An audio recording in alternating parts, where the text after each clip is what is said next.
Okay, let's get started. Just raise your glasses high. This one's sweet. Amy. Riley. Amy, it's Brat Summer. Hell yeah, it's official. Can you believe it? Good thing I was already in brat mode. Do you mean just in general? Yeah. We remember 3 weeks ago or maybe 2 months ago, we talked about how it was rat boy summer. Yeah. What happened? We went from rat to brat I real know, but quick. Do you think, what happened? We need a rat boy VP is what we need. That would be good. So Kamala Harris gets a rat boy. That's the only way we win. Then it's a brat and rat boy summer completely. People would, I don't know if the internet would be able to take it.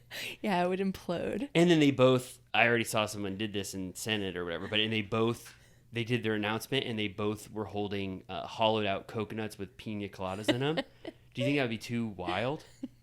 I'm in. Okay, good. I saw a video where Glenn Powell revealed that he saw a thing where he was included in Rat Boy Summer Roundup, and he was like, yeah. Wow, really? Like, he was like, I guess I'm one of the rat boys. I didn't see I him- wouldn't consider him rat boy at all. He's hunky, like regular. Yeah. Regular hunk. Yeah. Oh my God. Wow. I didn't see that he was ever even included. I just saw the 2 rat boys from Challengers. Yeah. And then like one other rat boy.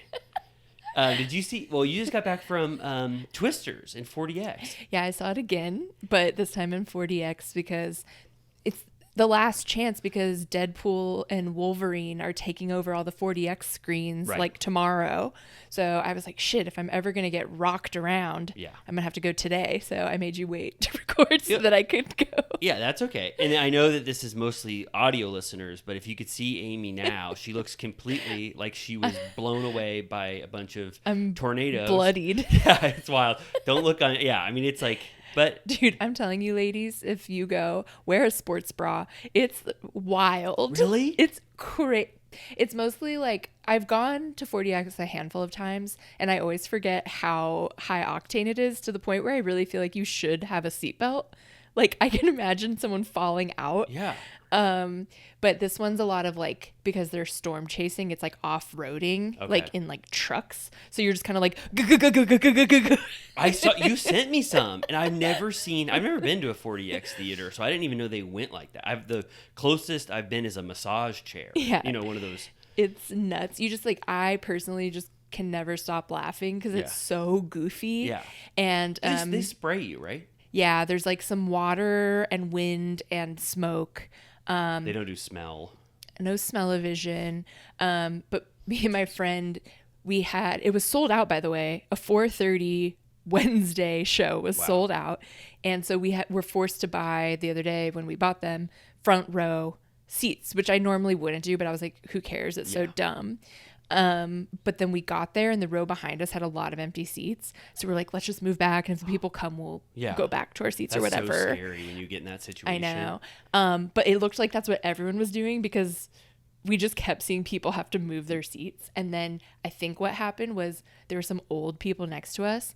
And at one point, like, they moved from seats. They tried to get even better seats. Oh. And then they had to go back. And then their friends that were also old came up behind them and they were like, we're going to the non-40X Twisters. And I think those were the seats that we were in.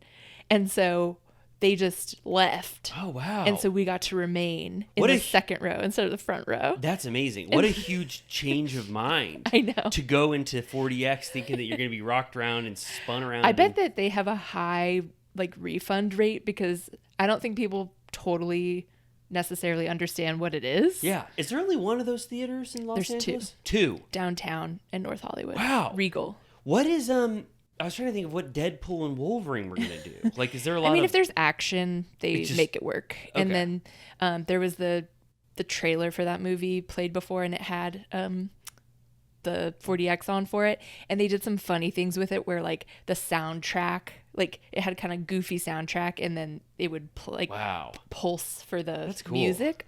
But yeah, besides the fact that Regal's are Pepsi theaters, I had a great time.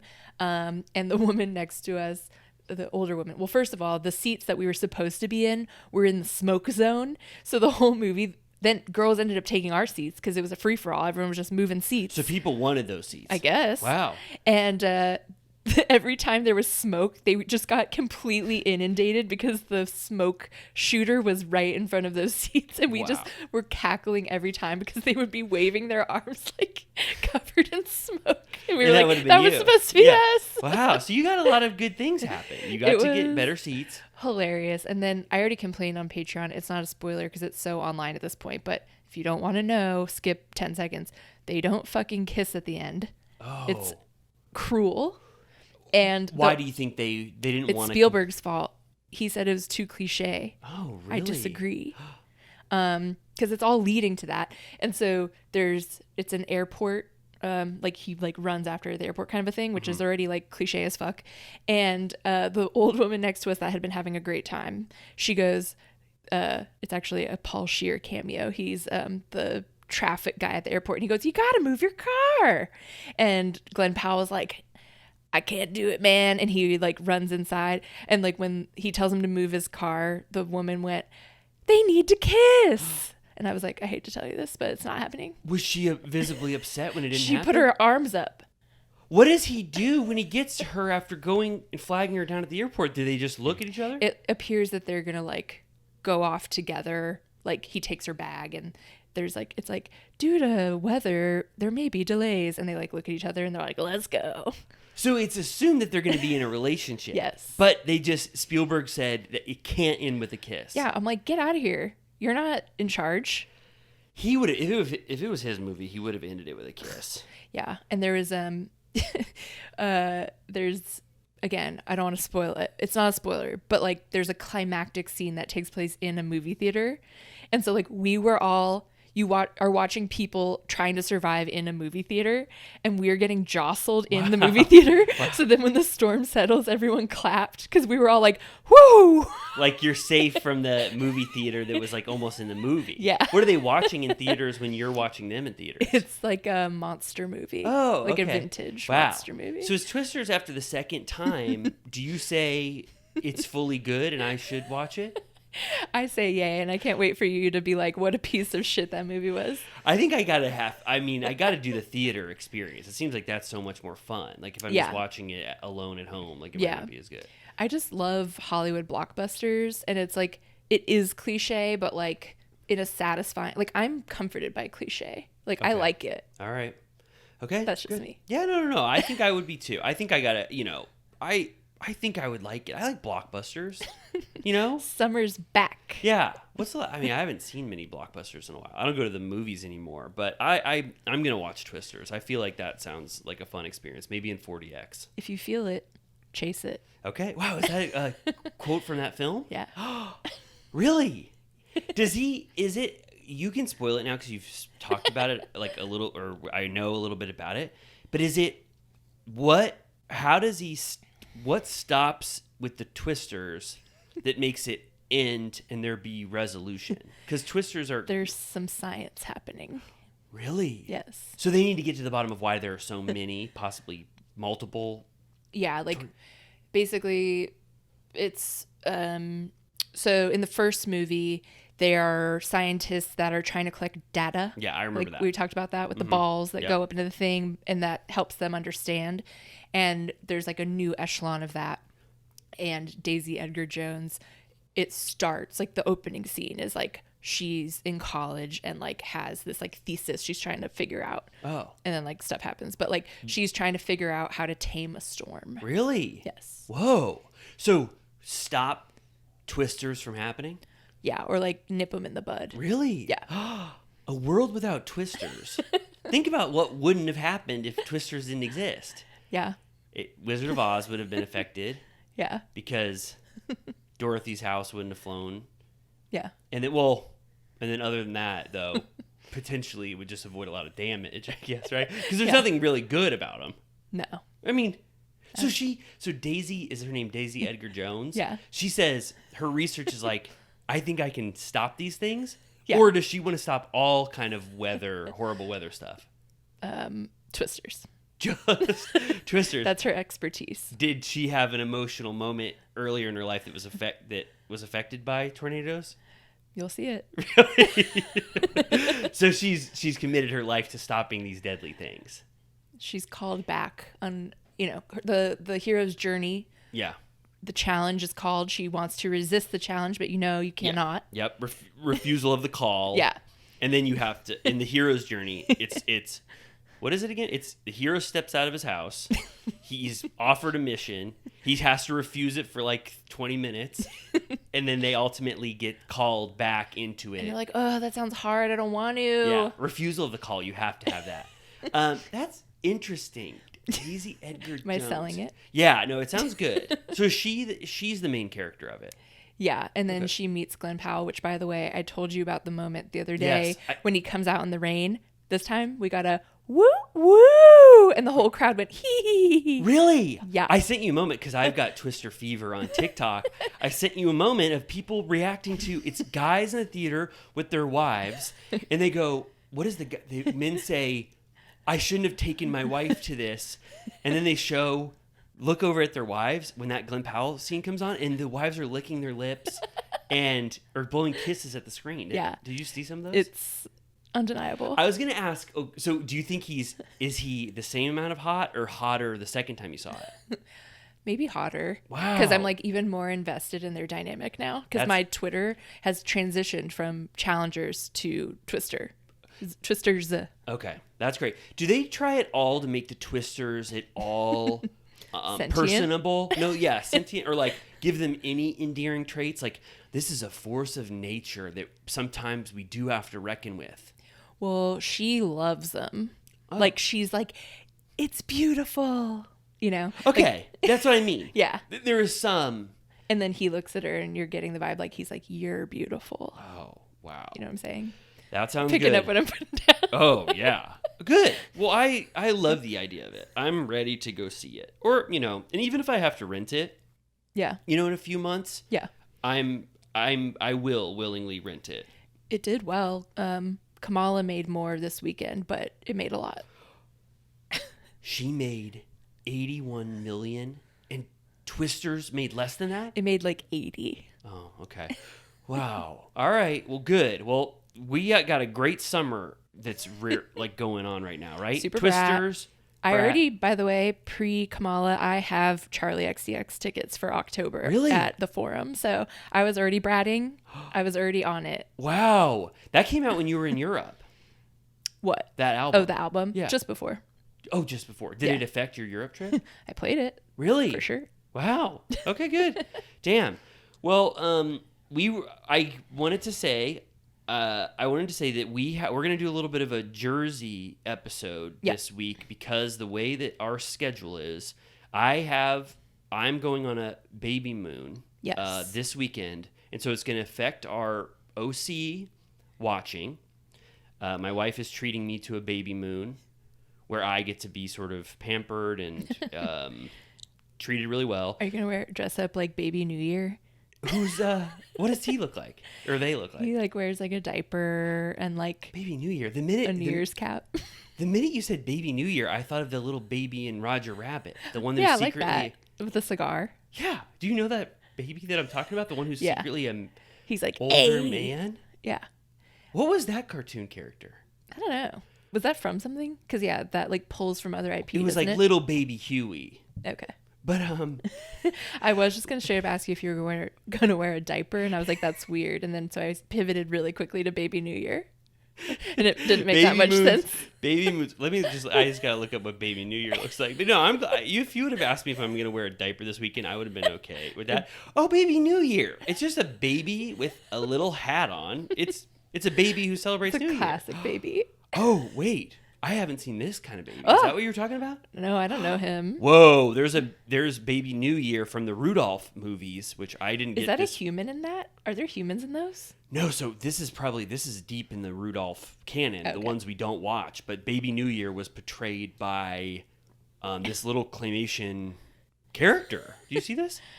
Yeah. Yeah, I'm not sure if I'm a huge fan of him either. But anyway, yeah, so I'm doing that. So we're going to only talk, well, not only, it's going to be good, but we're going to talk about Jersey news, whatever new topical news there is, and then we're going to recap Sunday's Yes. New Jersey, Yeah. last week's. Which And then we'll double up OC next week, which Yeah. I think is fine. I think everybody will be okay. It's right? Brat Summer Yeah. People might not even listen to this. because they're being brat. Yeah. Is Brat, have we figured out, me and you, what Brat Summer entails? In my take, it's like, I think you can interpret it any way you want, but I think it's like being kind of like a mess, but like Oh. in all good fun. That's awesome. Like SIGs.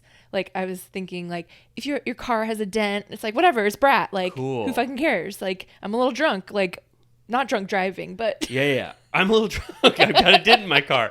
No, yeah. well, there was a video of Shannon Bedore on the Bravo Instagram. They had her dance to Brat with like Oh. the green filter or whatever, and I was like, a DUI kind of is like in the Brat ethos. I It feel. is. Okay. Wow. All right. Not Well, that that's good. I'm just saying, like, I could see that for her.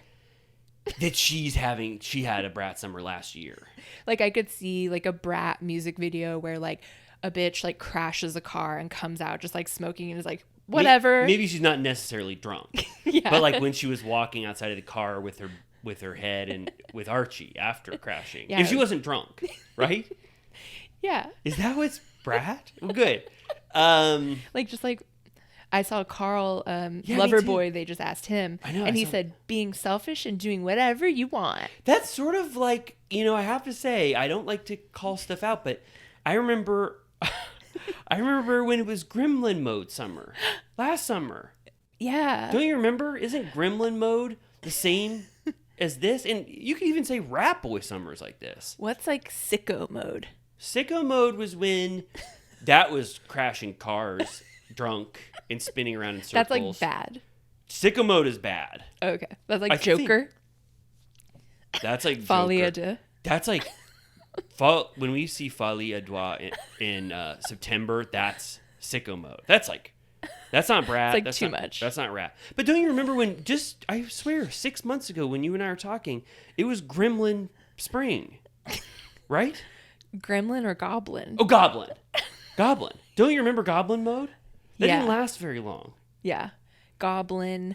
I feel like being a goblin girl is cool, right? What do you mean? It's like Brat. Yeah, no, I'm saying. But I just remember there's a lot of excuses for us to be our wildest, selfish selves. Don't you think? Does that mean that Joe being a rat girl? We said we said that that's cool, Yeah. right?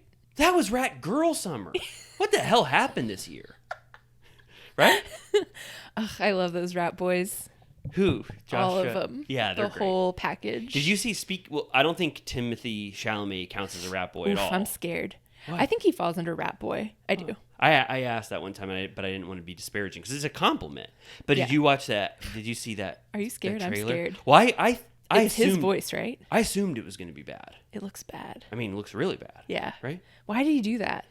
I think that James Mangold wrote and Walk the directed Line. Walk the Line. Yeah. And I guess he Is got Walk enough. the Line good in 2024? No. Yeah. No. It's okay. It goes. I liked it when I saw it when I was like 15 or whenever it came out. Me too. I watched it recently though. And once you watch Walk the Line, or once you watch Walk Hard, Yeah. it fully just ruins the experience of Walk the Line because it makes fun of almost every single aspect of that Yeah. specific movie and all biopics Yeah. Ray. like that. Everything. It's like, so you can't really watch those movies anymore without thinking about the humorous tropes that were established once they're made fun of. Yeah. But yeah, I mean, I already thought that was going to be very bad. I think, yeah, and it looks horrendous. Yeah. In my opinion. Yeah, I feel like it's a real risky business to have him singing. Yeah. Do you think he could portray Bob Dylan effectively? I'm not like a big Dylan head. Oh, okay. So I'm like, what's even his... I feel like his persona is so weird anyways that it's like... It's just going to come off Yeah. cartoonish, I feel like. Yeah. And I'm like, we already got... Isn't Inside Llewyn Davis sort of like a little bit like... Yeah. That vibe? Yeah. Like that's the closest we needed to get. Yeah, they did it well, that whole version. It's like that's like a Bob Dylan who failed. Yeah. Well, But remember Justin Timberlake's in that movie? yeah, but you didn't like that part? I haven't seen it since theaters, I don't think. Oh, it's a little jarring to see him, but that's when Justin Timberlake was in. He was high off Social Network. Yeah. People were really taking him seriously. Yeah. But I never needed him to act. yeah. Well, you did. But what about in Social Network? I mean, I guess sometimes if you cast a douchebag as a douchebag, it really can work. Because I'm like, yep, you're like that. You think is he supposed to be a douchebag? Yeah. I hate him. Wait, why? I've always hated him. Wait, when did you start that hatred? He sucks. He was mean to Brittany. He was mean to Janet. He's a piece of shit. He was mean to Britney Spears. Yeah. His girlfriend. What did he do mean to her? He tried to. Oh, I He just like said public shit about her that was rude, and like I think he always thought he was better than her and that she was like shitty. Aw. And then he disparaged Janet Jackson after the Super Bowl thing. He did? He like blamed it on her and like said he had like nothing to do with it, and just kind of like I feel like that's the main reason the internet hates him. Really? Yeah. For how he acted after he ripped that breastplate off of Janet Jackson at the Super Bowl? Yeah. But that was I'm gonna have you naked by the end of this song. And then she went, do you remember how old was I when that happened? Was that like 20 years ago? It's like probably 2003. Wow. Oh my God. We were so fucked up as a nation right after. Traumatized we by the were myth. letting anything happen. But no. I meant in 2003. We were a nation that was healing. Why? That was a staged event, right? Have we gotten to that point in I culture think where that we say that's kind of what we all agree on. but no one's come out. Has Janet Jackson said we purposefully did that to create a kind of a viral moment at the Super Bowl? I don't know if she's confirmed that. Really? They're taking that one to the grave. bed? Yeah, the NFL is scary. You don't want to fuck with them, you know? Oh, so you're saying that the commissioners of the NFL didn't even know that Justin and Janet were going to try to do that? That's not information I'm privy to. So you disliked Tim I just think he sucks. I think he's annoying. Annoying? You don't think he's annoying? I Or you liked don't him. understand why I would think he's annoying? Here's what I'll say. I don't know him enough to have formed strong opinions about him, but I liked him in Social Network. I didn't listen to his music career. I do remember that one song where he had Britney Spears. He was singing "Cry Me a River," Oh, yeah, that's another one. and then he had that song. Yeah, and then Rude. and he had like a Britney Spears-esque figure, Yeah. like running around his doppelganger. house. A doppelganger. And I was like, oh my God, this is so provocative. I was like 14 years That old. was rude because, according to her book, he cheated too. So, Okay. So I didn't know any of that stuff, but then we never talked about this, but speaking of having Brat Summer, he had a drunken escapade happen when he was driving his car like a bat out of hell yeah, through in the the Hamptons. Hamptons. So And then he was when like, the internet this is going to ruin the tour. Yeah. So then when the internet turned on him, when he had those like wet, drunken eyes, and everyone was showing that mugshot for a week. That only lasted for a week, by the way. Yeah. I think something else took that. I didn't know why everyone had that Justin Timberlake hatred. Oh. So now I'm sort of... I was like already ready, waiting in the wings. Wow. Yeah. I thought everyone had just turned on him because people are so fickle sometimes.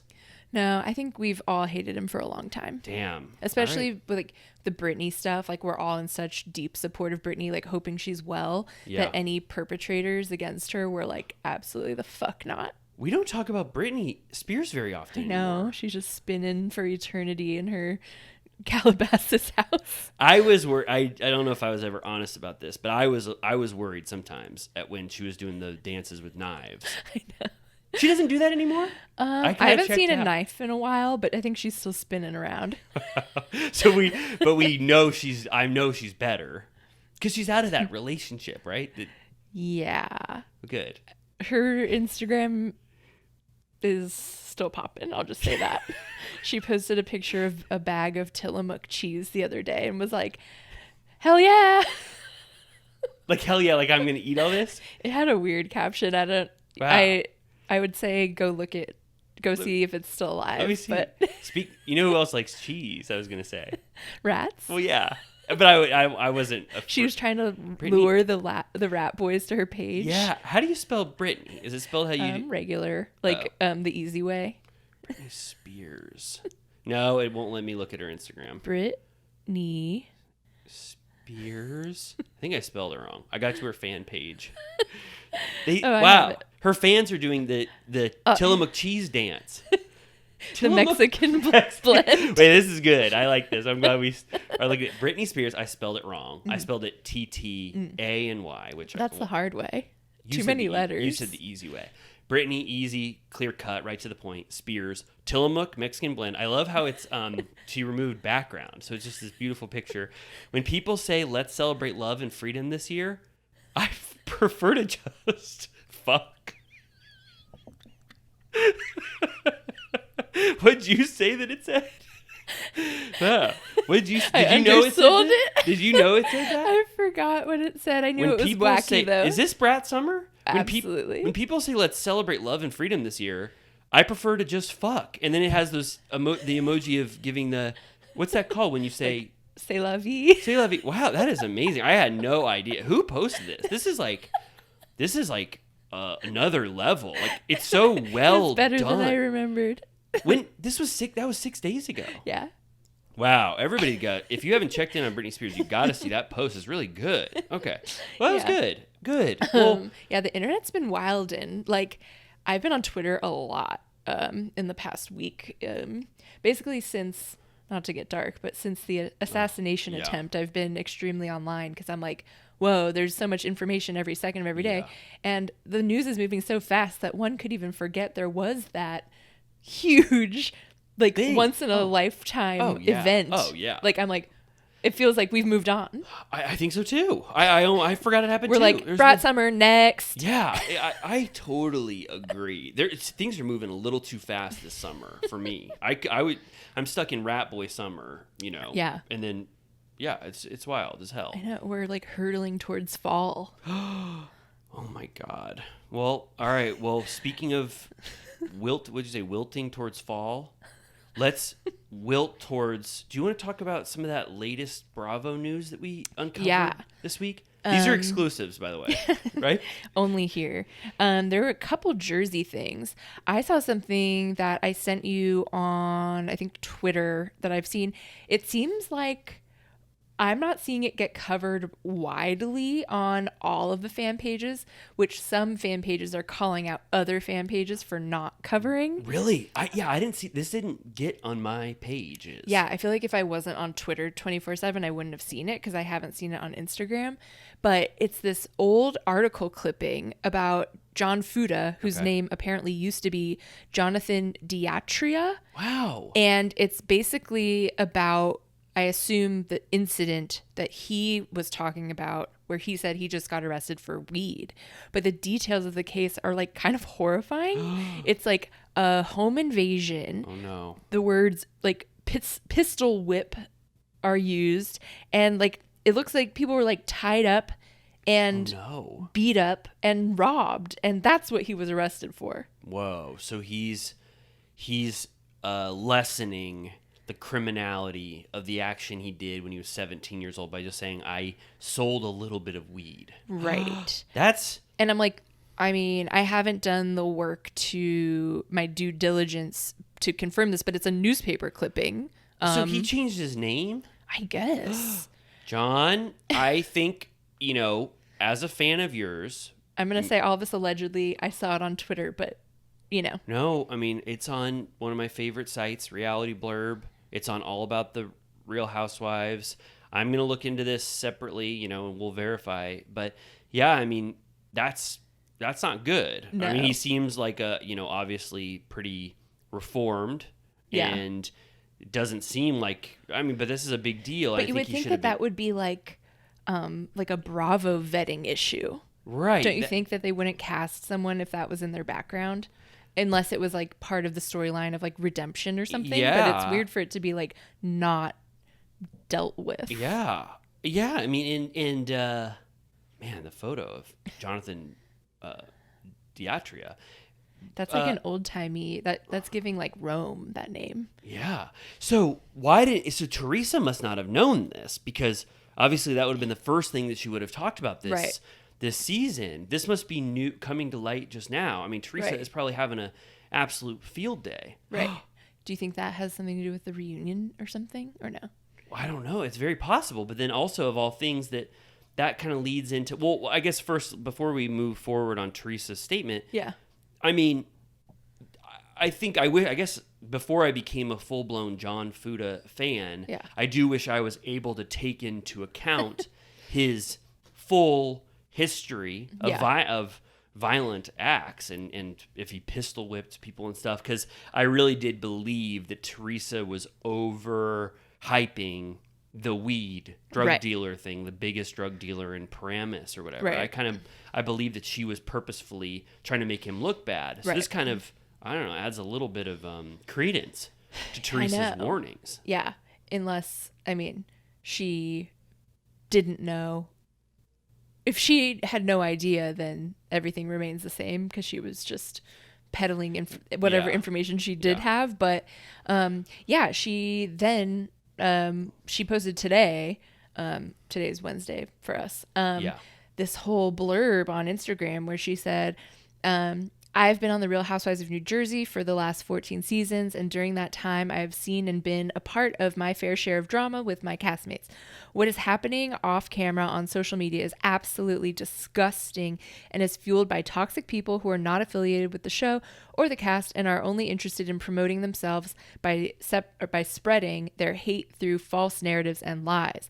It has affected all of us on the cast and our families. They are attacking our children, going after our businesses, and they are turning something that is supposed to be entertainment into something very dark and toxic. This hate and toxicity has to stop.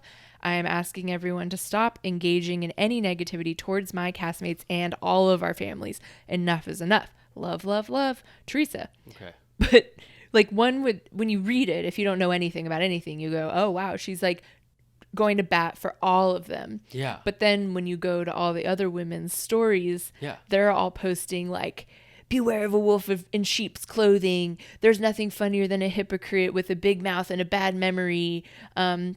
Gaslighting. Like they're all like, what the fuck are you talking about?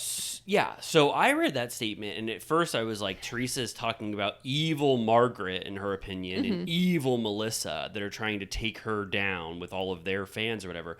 But then you read it, and she's talking about the entire cast trying to tamp down the negativity for everyone, which, in my opinion, she's probably the most responsible for the hate and toxicity on this show. Yeah. I mean, the way she talks about Margaret and Melissa, like this season, is like they're absolutely evil, like consumed by Satan, and they need to be stopped. So her fans are the ones, I think, but then I also didn't know what spawned this. Like, what happened today? Right. Like, did some business start to get attacked or whatever? I was like, why did this happen today? Right. It seems like Teresa's saying, I want to stop all hate, even though she is one of the biggest perpetuators of hate. Yeah. But nothing happened today, besides the John Fuda news, that warrants her making an open statement like this to the fans. I have a theory. Go on. I think that here's I already said this on TikTok, but it doesn't matter. I'll just say it to you. So I think that Andy Cohen and Bravo were never going to reboot Jersey or even maybe do a major cast shakeup. I think they're using that, like what they did to RHONJ, as leverage to get the Jersey cast to shape up and stop doing all the toxic, horrible shit that they do behind the scenes to each other. Yeah. And so this is Teresa knowing that she's the biggest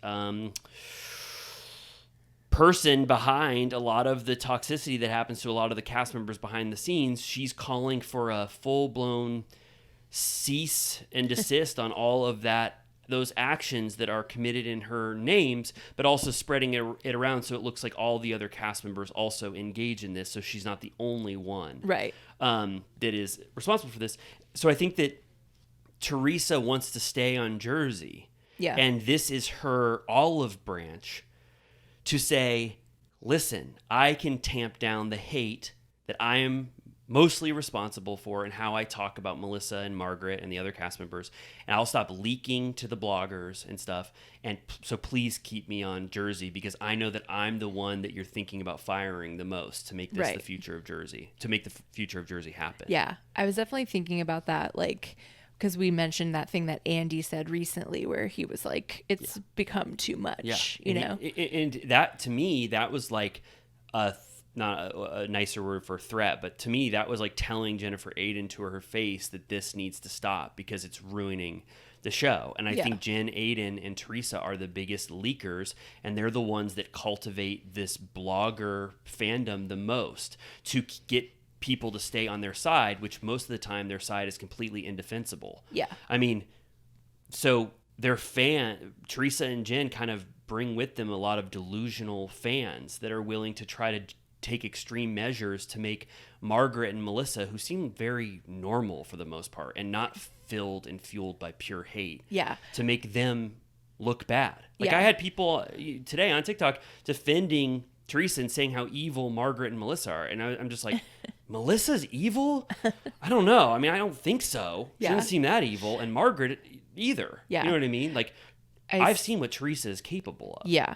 I saw Melissa and Joe did a Rayo's pasta sauce ad. Oh, that's sweet. And I was reading the replies, and someone was saying, like, I don't know, they were talking shit about, like, why would she get this opportunity? Or, like, why would, like, he's so try hard, why would he get this opportunity? And I think it was, I can't find it, but I think it was Brian Moylan that wrote that Bravo book, Housewives book. Right. He was like, I've heard that those sort of sponsors in Bravo love Melissa for that kind of thing because she's super professional, easy to work with, shows up on time, not like other. He didn't say Teresa, but he was like, not like other housewives. Did he comment that? Yeah. On the Rayo's post? I think it was, I don't know if it was Rayo's or if it was like Melissa or just a Bravo account that had like reshared it. So what do you think about that? Is that what Teresa is trying to do? Save her skin? Probably. I mean, yeah, I'm curious to know if there was something that sparked it. We would know. It would be like if Melissa's envy had been spray painted with that said "Tree was right" or "Tree huggers unite" on envy, and like broke into the store. You know what I mean? Yeah. Then this statement makes sense. We would know what was happening in the Jersey universe to call for a statement like this. Do you know what I mean? But there's like all that weird stuff that happens all the time, like Louis calling Margaret's son. Yeah. And like, I feel like there's all kinds of nasty shit that's going on all the time that doesn't make the news. I think so too, for sure. I think for sure, but her statement though, the fact that she even gave herself some of the blame means that I don't think there's one particular incident that she's pointing to. She's trying to subtly say, stand down, tree huggers. Right. You know what I mean? Right. I mean, it's like, not to bring him back up, but a lot of people were saying, like, you know, the second that what happened to Trump happened, they were saying, like, this is due to the violent rhetoric of the Democrats. And it's like, roll the clip on like the violent rhetoric from the other side. Like it's like, I feel like Teresa's like, this violent rhetoric must end, and it's like, you're the one. Yeah, that's what a lot of people said. They said the call is coming from inside the house. But I feel like she will never take accountability for anything. And then there was that post this week that referenced the new episode where for some reason Joe Gorga trims a tree for Marge, and she posted like, we know how to cut down a tree. Like, that's so stupid. Like, I'm like that's just dumb. Like, that, I don't know. I think it's kind of cool. But like, it's not a big deal. And like, people that defend Teresa will be like, that's disgusting. No, it's awesome. Like, that's violent. That is horrible. And I'm like, it's dumb. Like cutting down a tree means like I feel like people that are on her side will be like, that's what I'm talking about. This nastiness has to go. And it's just like, that's like stupid. Right. Like, it's like goofy. I thought that was cool. I heard that on Cuties in a Pod. They were analyzing that scene, and I was like, because they know the lengths to which how cast members will go to like do stuff. So I was like, this has some validity. Yeah. The fact that, because that scene didn't make any sense. No, I was like, is that in this week's episode? Yeah. Oh, so we'll talk about it. But I was like, she was like, Joe, will you climb this tree and trim it for me? I was like, what? I don't even know if he really climbed it, but then all for a post that says cutting down the tree that has just for Instagram, that was pretty awesome. Yeah. Like, what a abstract subtle message to send at Teresa, like that Yeah. we are united against you. But one thing I wanted to say, just like Teresa continues to also bring unfounded, scandalous rumors in this episode, which I guess it's good that we're actually talking about this in addition to this news. But when she tells Gia and everyone about how Margaret has been secretly calling the lawyers in Louis' case, it's like, what are you, like, is there any evidence of this? Do you just Right. always just make slanderous accusations to Yeah. justify your hatred so that the fans can pretend that you have some evidence on your side to Right. support these things? Yeah. Well, she's bringing the lawyer to Yeah. do that sit down next week, I which know. is so like try hard. Yeah, I know. I thought so too. So I think that's what I think this means, unless there is some, like you said, some behind the scenes thing that happened that we don't even know about. But then why would Teresa make a very public statement about news that we're not aware of? Right. I think this was just a like, let's stop all of the toxicity, because I think she knows that her actions are starting to perpetuate a real cloud of shit around Jersey, and if she wants to stay, that needs to end. Yeah. I mean, I was going to bring up the Louis case, but I guess we should just get into it in depth on the actual episode. But I'm just like, I'm so scared of him. Yeah, well, so it's one of those things where I wish I need to look into it more, but on its face, you're like, what the hell is happening? You're like, She's suing him. His ex-wife is requesting a restraining order in like this year. Right. And Teresa's just like, she's crazy. She's trying to bash his, reputation, whatever. And I'm just like, I'm like so red flag when people are like, his ex is fucking crazy. Yeah. Like, I'm like, I need more information. We're not usually on this side of restraining orders. Right. You know what I mean? I'm used to being on the side of when we're like, we're going to court, we're getting a restraining order from that person that I need to be restrained from. Right. Yeah. Wait, I was just thinking, no. Thinking of Rachel Yeah, now. I was like, wait. That was- she filed a restraining that order. was We a were. bogus We restraining were, order. but wait, we actually though were We on the saw side that of the restraint. justice be served. Right. So that's why I'm like, wow, Teresa really has us warped. I think, my thoughts are that Teresa is the only main cast member villain on any franchise. Like, she's the main cast member, she's the focal point, she's the state of New Jersey holder. Yeah. What's their symbol? State. Do they even have I anything? think it's just I think they all hold that the shape of New Jersey in their hands. But she is the main cast member, but she's also the villain of that franchise, which doesn't happen a lot. Right. The only other example, Usually villains come and go. yeah, More. Like, I was thinking, Lisa Maybe- Vanderpump is the yeah. only one that you could make the case. Maybe Kenya sometimes. Yeah, but she's not really. I don't think of her as center diamond, only That's because true. of the massive shakeup. She's the perfect villain for like 3 or 4 seasons, but she's where villains are normally at. But no one has just the center diamond holder Yeah. villain, except when the Well, she's layers got peeled back. She's stuck around the longest. Yeah. Like, she's And the longest running, right? Kenya. Oh, Teresa. Oh, yeah. Yeah. Like she's the longest running housewife of all time. I think so. Has Yeah, to be. and every season of New Jersey, she's except the never one been- where she Right. she went to jail. But I'm just saying, it's like I think that in a way you root for the villain, because you're like, you're the face of this franchise. Yeah. And all of the drama and conflict of this entire show has stemmed from you and your relationship with the other cast members, mostly your Yeah. family, the Wakilis in this. So you don't want to think you're on the side of the villain the entire time. And also, what do you do when the villain is the full force of your show? Do you take that away, and does it ruin your show? Yeah. So I think that's like kind of the struggle that Bravo has a little bit. Right. Yeah, it is. Like, she's like the identity of the show, but it is hard to watch. Someone said there was a rumor bubbling up that when Kathy Wakili was invited to Watch What Happens Live, because she was, right? Wasn't she in the... Kathy? Recently? Yeah, wasn't she? I don't remember. Oh my god! Maybe I'm so wrong. I'm almost positive she was. Okay. And people were saying that was, oh god, I can't have that. Was she with like Melissa or I don't know. something? Maybe she was in the audience, but I don't know. Recently, she talked about her relationship with the Gorgas, and people were speculating that might be a small wink at replacing the Teresa family drama. If you remove Teresa and you bring in the Wakilis, then you still get that sort of family dynasty feuding happening in Jersey, and it Right. wouldn't ruin the entire ethos of the show if Right. Teresa was gone. Yeah, I feel like people still the Waukeelys pop up on Yeah. my social media all the time, and I feel like people still very much care about them and are Yeah, interested. I mean, I really love them. Yeah. Melissa Gorga reacts to Kathy Wakeely's weird Watch What Happens Live diss, and they have a week ago. I think Kathy was on.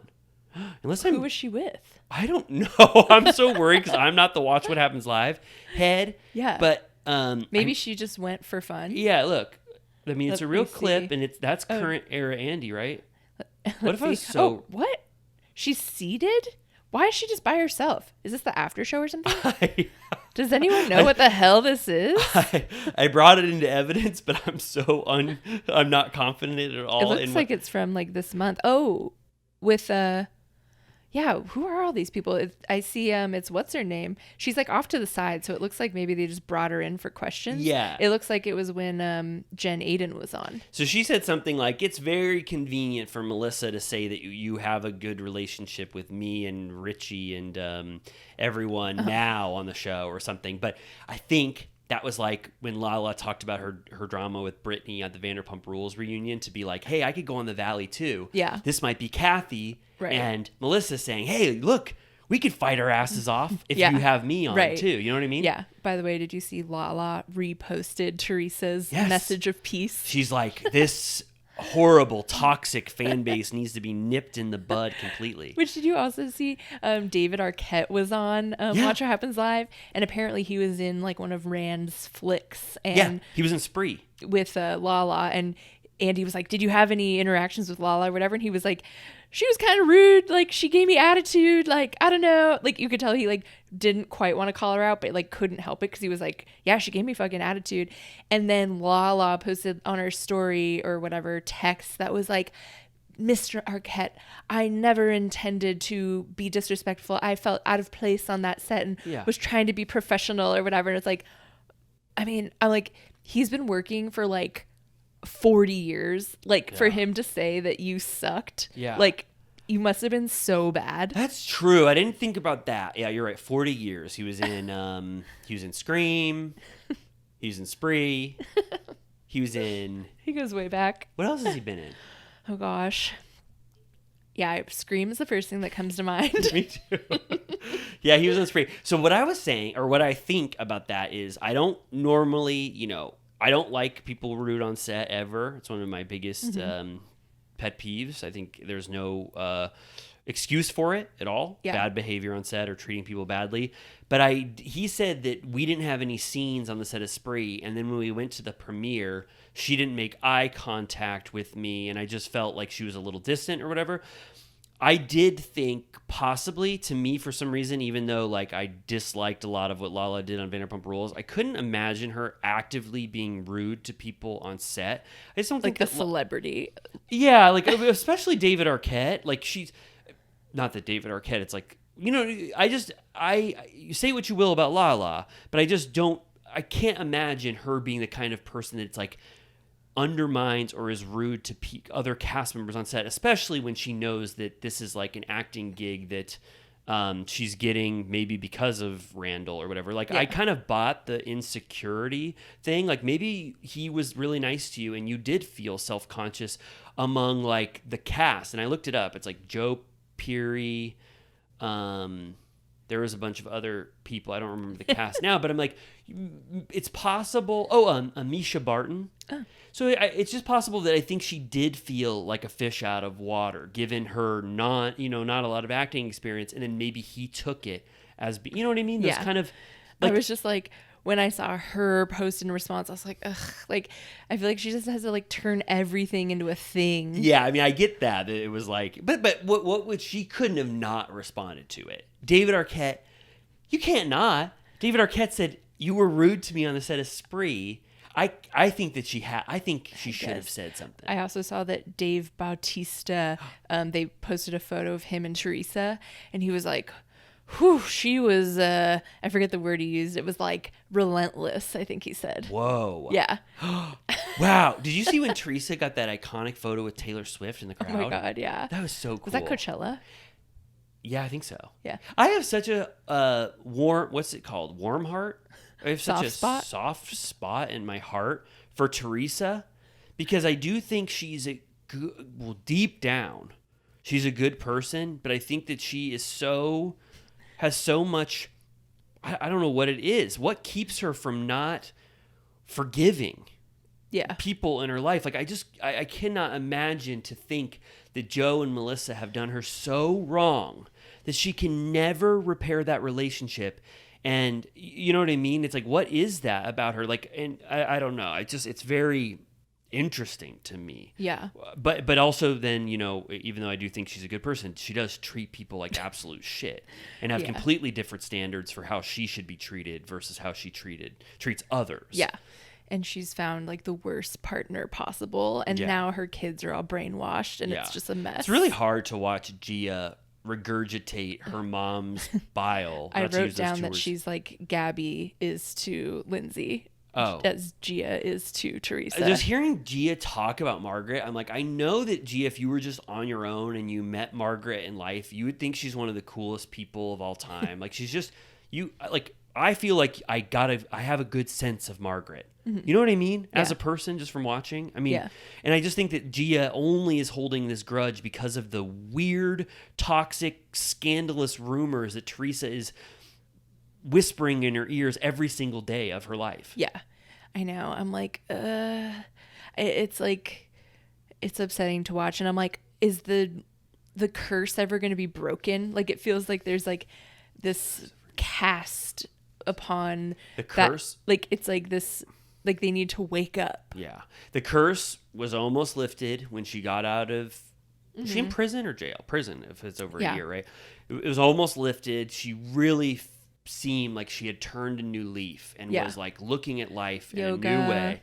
It was like, it's wild to see her arc. It's the only, I don't think what is a similar arc. I can only think of Tony Soprano and Sopranos. I was going to say like Breaking Bad or something where you're like, but he doesn't have the redeeming arc. But I feel like you throughout the show you're waiting for him to like touch grass and be like, no, like you've gone too far. Yeah. Now is the time to get out while you still can. And he's like, I'm not fucking doing it. Tony Soprano has an arc though. When he gets shot, it changes his life. Every day is a gift. And then as he continues on through life, he fully sullies that vision and regresses to an even worse person after that. And Teresa has had that arc. I mean, she's almost it's real. Yeah, I don't know if she's treating people worse than she ever did because I'd have to remember around season 7 and 8, like, or whatever, Teresa at her absolute worst before prison.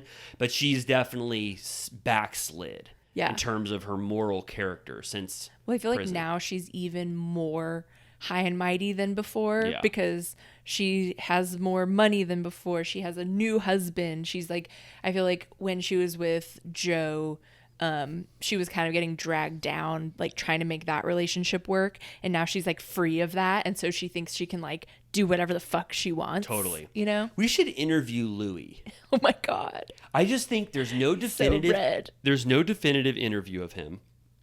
I would be interested in like hearing answers to questions to see if he was able to drop the facade of this like perfect guy facade that he puts on.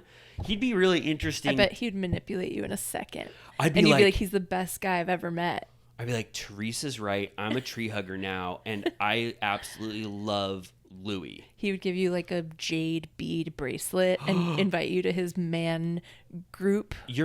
You're right. I would be absolutely swayed. I'd be wearing that Legacy of Men thing, and then you guys there'd be no more turtle time, and then a viral video would pop up of me screaming on that island with a bunch of men, and I'm screaming naked or in diapers or whatever they were doing and going, Legacy of Men!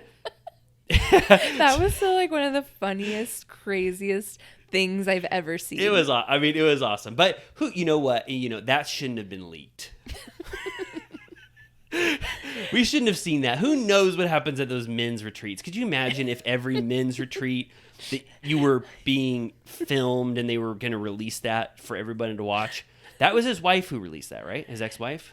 Was it? I think so. Because he was like, I'm going to do everything to get you back or whatever. Like, he's like, I'm going to change. And they like punch him and they're like, say it again.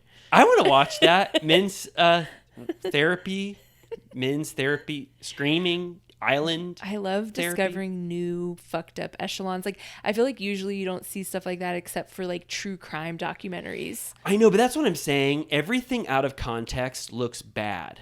I mean, Everything looks bad. I'm like, what is that place? where they go? What is that?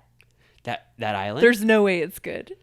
I think it's called. I'm gonna look it up. Well, let's do whenever we talk about Jersey again, we'll have all of these answers. What the hell was John Fuda doing? We'll have our interview of Louis in the bag, and I'll know exactly what that men's retreat was because I'll sign up for it and report back. How much do you think that costs? A lot. I feel like you're going to be like, I'll meet you at a coffee shop. And then he'll be like, let's go back to my place. And he'll put a potato sack on your head. Really? And put you in the trunk and he won't let you see where you're going. Riley, apologize. What was it? Remember, did he have to apologize? Yeah. He said he was going to change his ways. And then they didn't like how he said it. And they were like, you're saying it wrong. Say it again. And then it was that heartfelt, beautiful apology to his wife. Yeah. Right? Now Where he he's was getting a restraining order. when he was like, "Take me back. I'm sorry for what I did." Yeah. And his friends are behind They're him. like whipping him. But there's not much difference between the camaraderie that Joe Gorga feels with Joe Bonino and Bill, who is a squad of boys, and Frank. You put them on an island with a bunch of tequila and their shirts off, you're getting a video that looks exactly like that. Don't you think? Nah, they'd be like having so much fun. They'd be like riding piggyback, doing shots. Okay. They're like goofballs. All right. So they wouldn't be as what Louis was doing called? Abusive. Were they? I don't remember the punching. I just feel like it felt like he was like at gunpoint. I remember screaming, primal screaming. I remember Louis screaming up to the heavens that he was sorry for what he did, crying with a bunch of men behind him, holding him and saying, "You're doing a good job." Should we take a piss break, Yes. watch that video Yeah. after we pee, and then come back and review the episode? Let's do it because only we could have run 56 minutes when we didn't know what the hell we were going to talk Pure about. yapping. Yeah, good. Okay. All right, let's do exactly that. Certified Turtle Piss Break, Louis' men's fitness or health journey, and then we'll come right back. Wow, what a powerful video. It's better than I remember. Wow. So there's so many questions I have that you and I asked each other. What did he do wrong in his relationship to warrant going to that island with those men and speaking from his heart like that? Yeah.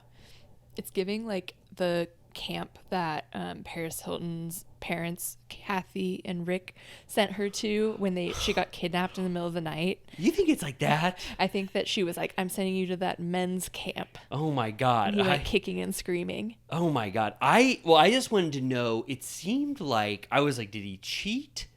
Or is it more innocent than that and he just hadn't proposed to her yet?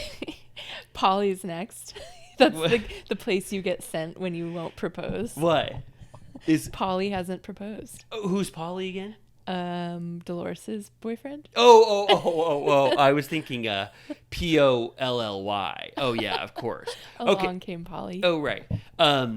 Right. So I have to know what warranted that. If that's the same ex that he's speaking to that has now had the restraining order It has to against be. him. Oh, does he it? says he talks about like our children and stuff. So I assume. Okay. Well, I don't know what he did to warrant that. I remember when that came out and Teresa was not really fazed by it at all.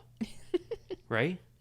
It's nuts. Yeah. Well, good. I mean, I'm glad we rewatched it It's cinematic. Yeah, it looks very interesting. He's in the front. He's saying,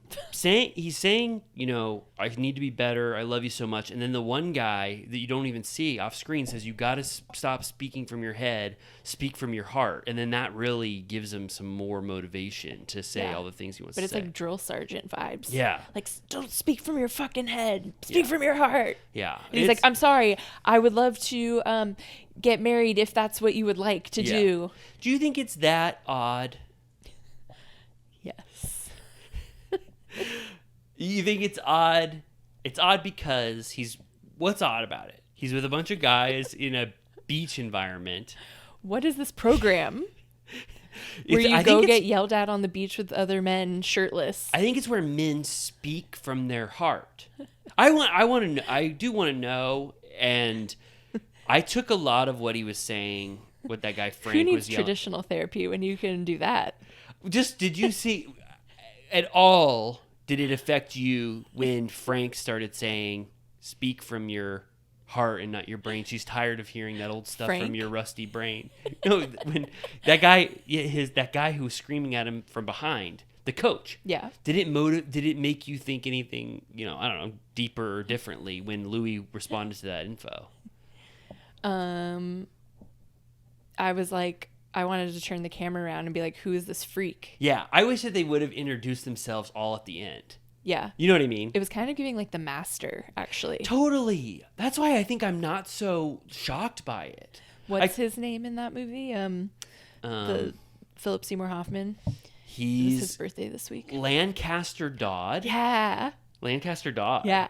And then what's Joaquin? Freddie Quell. Yeah. Quell. Freddie my couldn't gosh. be quelled. Oh my god, I And- watched. Did you hear about that show like 2 years ago called like I forget what it was called. It was Joseph Gordon-Levitt playing the founder of Uber. Oh, I can't watch movies with Joseph Gordon-Levitt in it.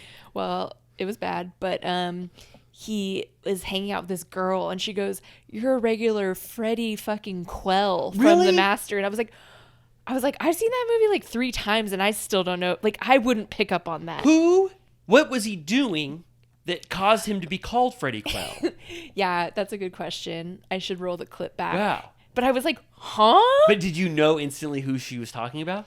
I can't remember if I think they might qualify and say like from Oh. The Master. It was, speaking of the Master, it was just Philip Seymour Hoffman's birthday either yesterday I or today as we know. record this. I know. And then, you know who has the same Beautiful birthday? soul. Yeah. If it's today, it's also Amanda Batula's birthday. Oh yeah. Philip Seymour Hoffman and Amanda Batula have the same birthday, possibly. Yeah. Or if not a day apart. or possibly very close together.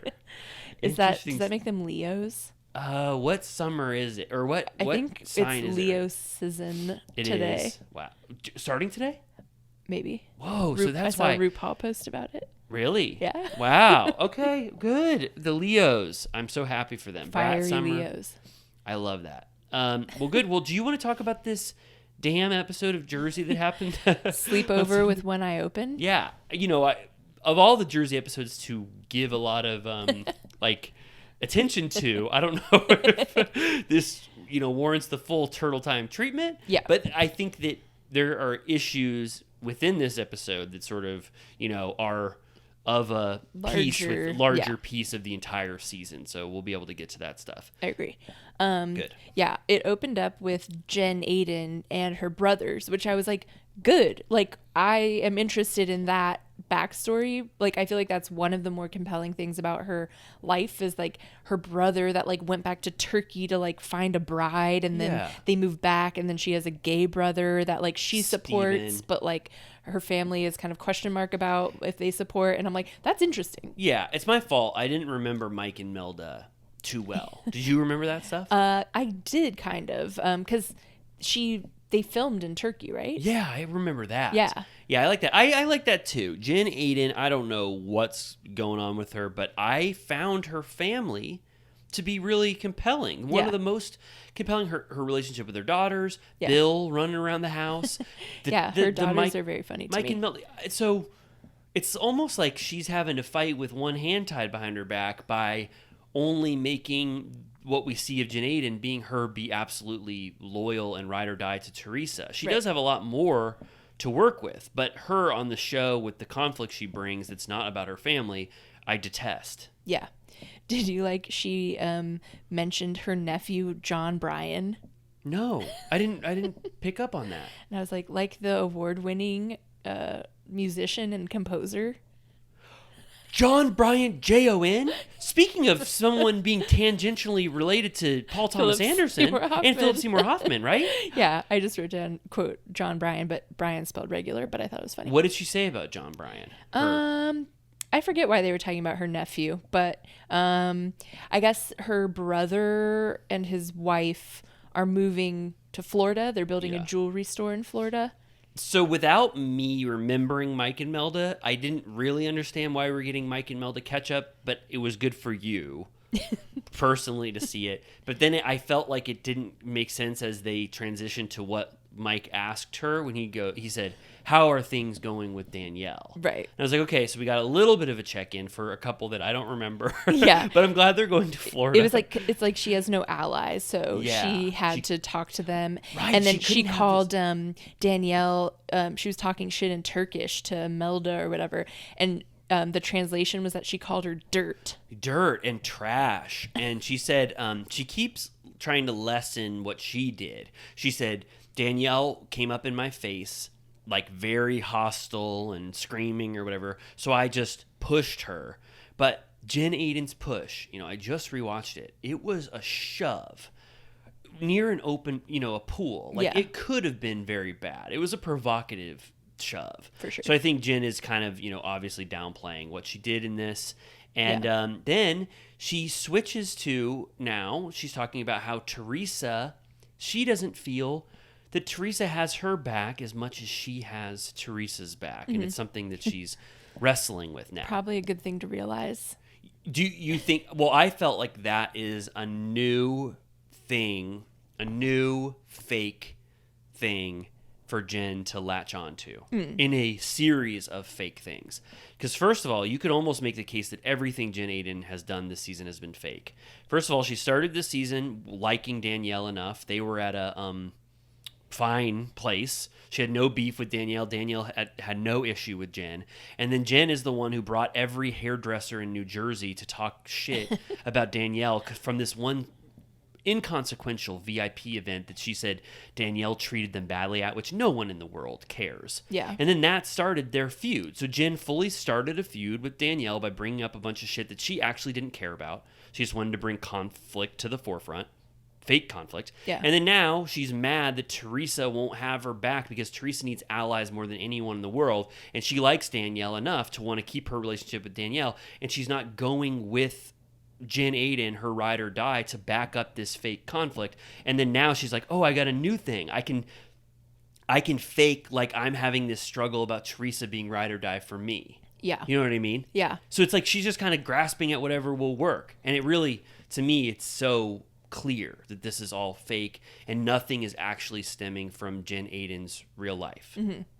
I did feel like when she had that conversation with Teresa that it physically made her uncomfortable to call out Teresa. Like, oh, when they do it in that dinner at Chili's? yeah, when she's like, she basically just says, like, I don't feel like you have your back as much as, like, I felt like she was, like, very stressed about doing that. Yeah. Well, and then, we'll talk about that. She was. And then Teresa just needs allies. Yeah. So she can't be just isolated with Jen Aiden. Yeah. That's why she's letting Jackie come in there, even though she absolutely hates Jackie. Yeah. Yeah. So this was kind of, to me, I see the wheels turning too much for Jen Aiden. Mm-hmm. And you're right. I forgot that I actually enjoyed the other aspects of Jen Aiden, but I feel like I haven't seen that in a really long time from Right. her, any of the redeeming qualities of Jen. Yeah. I feel like, yeah. Because like we were saying before, the family aspect is what makes Jersey Jersey. So I'm like, Yeah. let's do more of that. I think Bill has taken a step back from wanting to be in the spotlight. I love Bill. Yeah. And I would say Jen Aiden could stay as long as she wants if the Bill dynamic was strong too, because he fits in very well with the Jersey boys. I know. I feel bad when he is segregated from the other husbands Yeah. because of the beef. Yeah, same here. They say that Jen Aiden is like, some people, this is like kind of, maybe this is too mean or whatever, but they say that Jen Aiden is like really funny. And I'm like, I think she's funny, but I don't know if it's like, Margaret is really funny. Mm-hmm. Jen, I don't know if even that's the characteristic that like I can rely on to appreciate Jen Aiden. Right. I think she's funny enough. Yeah. But she's not. It was funny that time they went head to head about the like baboon's asshole or whatever. Do you remember that? Yeah. What did she say about a baboon's ass? Was it her that said that Margaret's lips looked like that, or was it vice versa? I forget. It sounds like a Margaret insult. Baboon's ass. I don't know. Let's look into that. Was that scene? Does that explain that scene? Pretty much. Yeah. And then we get a quick Danielle and Rachel friends play date kind of a thing. And, you know, they're just recapping. They're talking. Danielle's bringing up her dad and how Yeah. she wants him to come around. And Danielle, so in this scene, there was two things I thought about. First of all, I could not believe that Danielle had never seen Rachel's home before. Right. I was like, you can't, if you're a cast member on any Bravo show, like, and you're not like in a full feud with another cast member, at least try to have like 3 events or fun things that you do in the off season so you can at least say that you know this person better than the audience does. Right. Danielle was I'm sure fine with Rachel after the season ended. They're both first-time cast members. Hang out once or twice so that at least you've seen each other's houses. Well, it seemed like no one had seen Rachel's house know. when they went over there. Like, Jen was like, "Is this a new build?" Yeah, I mean, I know that they're not getting paid, so like maybe that's why you wouldn't want to do any like cast networking, but it would just be good for the audience to know that there's at least some rapport or Right. relationship here that happened. So I was very surprised to see that Danielle had not ever been there. I also do think I love Danielle this season. I think she's a huge standout, but the dad thing, she's really trying to make a meal of that anytime anyone will listen, and I don't think anybody is moving along that storyline with her. Yeah. She kind of just keeps bringing up that her relationship with her dad is bad, but there's nothing else to work with about it. Because he keeps being like, I have to wash my hair. I can't go to your event. Right. My wife got her tits done. We can't go. Like, sorry. Yeah. And then I think they're kind of they're kind of just talking about where they stand. Jen, and then I think Rachel says, "I want to have a huge, major slumber party, sleepover, so we can have a little bit of fun for once in our goddamn lives."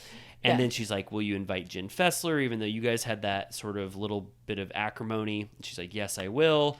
And then, I liked that they just locked the babies in the playroom, and they were like, "You guys watch the little one," and even though the older ones are like 4. Yeah, it was like a 4-year-old watching a 2-year-old watching a 1-year-old. And then at one point, the 2-year-old was kind of like knowing that it's like, wow, this is very unstructured playtime with just this 4-year-old. And at one point, the one of the children goes, "I made a cookie, mommy," and then Danielle goes, "Okay, get back in the play place with your new Close friend." the It's like door. I don't think I've seen kids taken care of like that, where they were all that young and they got full unsupervised play.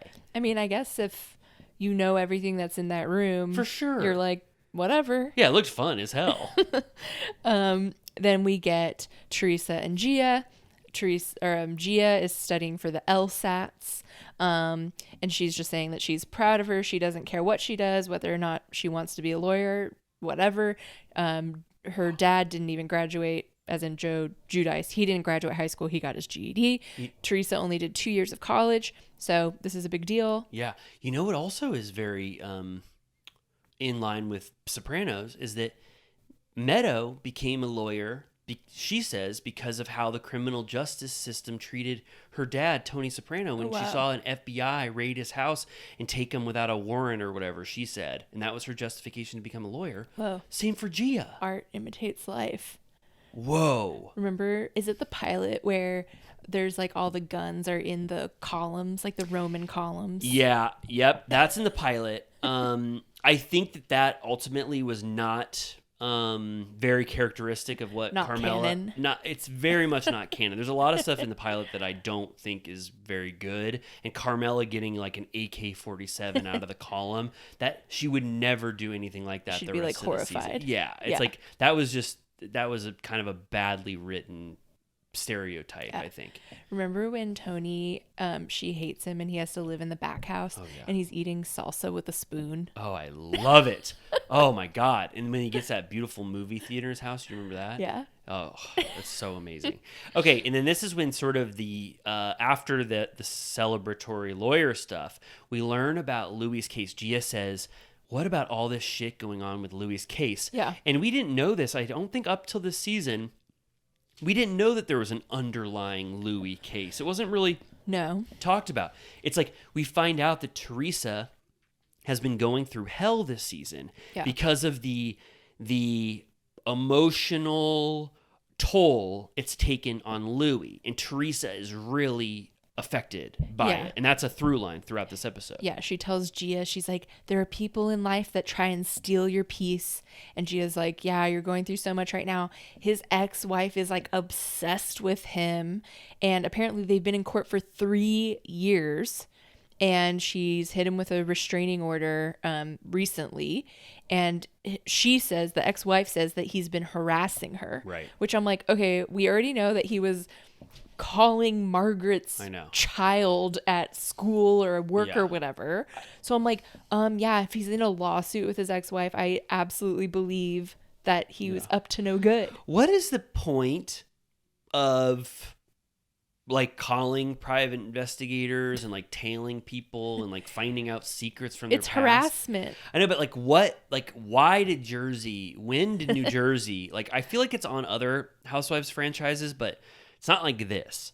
On Jersey, it's like everyone like gets like a file pulled on them that is going to be used against them at some point. Like they're all deeply digging for dirt on one another. And I don't know how Louis instantly knew the ethos of Jersey to be like, oh, I play in the mud like that. Yeah. I got Bo Dietl. I'm calling kids at school. Like what the hell? I don't really understand what's going on. It's just the scene over there. It's like everyone wants a bunch of dirt on their coworkers so they can drag it out. Sounds so stressful. Yeah, I would never do that. Like they'd be like, they would find some horrible thing that I did in my past, and I would just be like, I'm not going to do that back. Like, do you need that to justify hating someone? Right. Teresa needs it. Teresa needs it to make Margaret and Melissa look bad. Yeah. That's why she does it. Yeah, they're like, Melissa fucked a backup dancer from her music video. Like, there's no or evidence like of she it. was a stripper.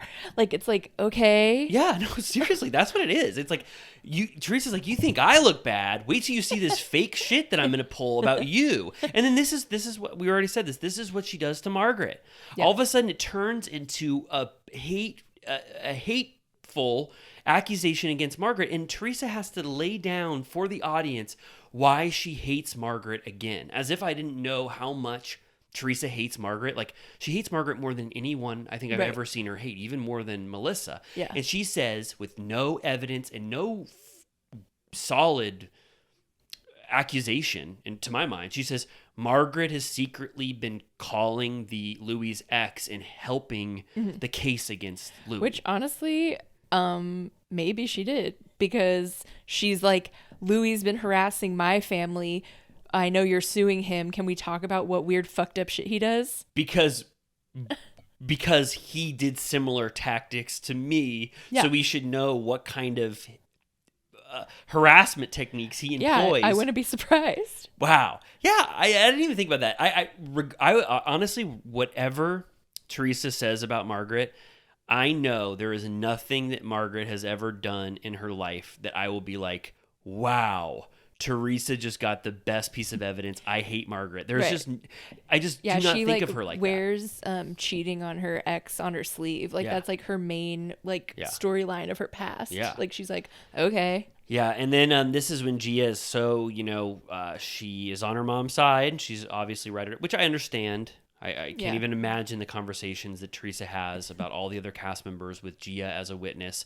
But Gia says, like you said, Teresa's like, I'm going to call this lawyer. His name is James Leonard Esquire. And she FaceTimes him, or there's a flashback, and he's like, yep, Teresa, don't worry. I'll go to your friend's house and I'll tell them how horrible Margaret is. And then Gia goes, once they find out Jen Fessler and Jackie, I'm like, okay, those are the two people that are on the fence they that like you can me sway. the least. Yeah, they're like, they'll know how evil Margaret is, and you'll get them on this your will be side. an I told you so moment for Marge. So I'm like, okay, whatever. Like, she's just, I feel like, she's just brainwashed, and it's unfortunate. Yeah. Instead of being like, I mean, that's honestly the scary thing is like, the fact, it's one thing for Louis to manipulate Teresa, but the fact that all of her kids are obsessed with him. I know, but that's what I get so swayed by the family's reaction, because in all respect to you and I, we don't know Louis. I only have seen a couple videos of him on the internet, that one that we just watched. and I see him talk horribly about people. I know he has a shady past, but like, what is he doing in the 23 hours that we don't see him a day when they're not filming that has Gia, Melania, Gabby, Adriana, and what's their Gabriella. What, like, how do you do that? How do you sway a full family to get them to love you like that? I'm not comparing this exactly, except just in the sense that what masters of manipulation can do. Have you seen that there was a documentary and a Peacock movie about a guy that like married a teenage girl, and what's it called? It's like, about a guy who married a teenage girl. Yeah, he was like a pastor or something, and he like conned the entire family. Oh, I remember that. And then he fucked the mom and the dad. Yeah, he gave the dad a hand job. He made love to the mom, and he kidnapped their daughter and made her marry in him. Mexico. It was called The Worst Neighbor in History, right? Because they all loved him, like The Guy Next Door or whatever. I think there was a movie with Jake Lacey. They made a. I didn't want to watch that because I had already watched the thing. Like, it's crazy what some people can get away with. It's true. You're right. But I just, like, a part of me is like, are we just getting the Louis villain edit where every time he comes on camera, the editing goes dun dun dun, and it's like, you know what I mean? Like, I don't feel like they've really given him a bad edit. I feel like they've given him a good edit. Well, they give us so much. Yeah, you're right. I mean, I'm kind of being devil's advocate. Yeah. But I'm just saying, like, I just want to, I think he seems like there's some weird, horrible stuff he's done in his past. And we know that something's coming around the corner about him, like, fucking up their money. Yeah. I just wonder, I guess, how he was able to truly sway the entire family. But I didn't think about that. That docu-series. Remember he like had the girl in Mexico, and they're like, oh my God, you have her? And he's like, yeah, like, can I marry her? And they were like, what? No. And he was like, please. And they were like, all right. Yeah. And they go, fine. And then like she comes back, and then he takes her again, and they're like, all right. Who plays? I love that. Who plays? I know Jake Lacey. Does he play the bad neighbor? Yes. He does? Yeah. And then I wonder, I'm not going to watch it, but I wonder who plays the couple that he sways. Yeah. Who was it? I don't think I watched that whole thing. I know. I watched the doc, and then was Chloe Sevigny in that? I got to see the poster. Yeah. Do you think there are too many shows? I started watching it, and I was like, well, I just watched a documentary. I don't think this is adding too much. That dad was so sad. Yeah. I felt so bad for him. It's like he made love to that guy. And then also he let his wife, well, not let, but he experienced his wife making love to that one guy, and he had to give up his daughter for marriage to this one guy. It's like, God damn. And he didn't seem, he made a mess of that family. I don't remember them being too perturbed when they were filming them. What was it called, really?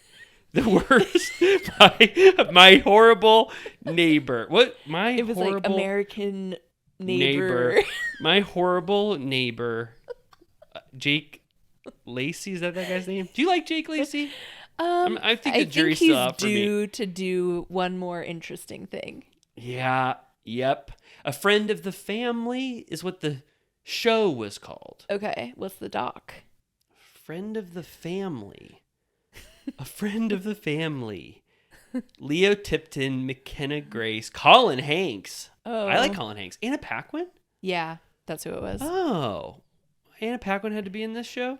A Friend in the Family. A friend. Well, it's okay. I mean, A Friend of the Family. Abducted in Plain Sight.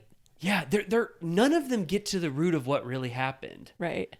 Like, it's too kooky. No, but like, I mean, there's a better title out there than this. A Friend of the Family. That could be anything. And then Abducted in Plain Sight. That's always who abusers are, a friend of the family. Right. The reason why I couldn't remember the original is because Abducted in Plain Sight is a very bad title. Yeah. Don't you think? It's so generic. I was never going to get there myself. To remember. Yeah, I could have never. Yeah.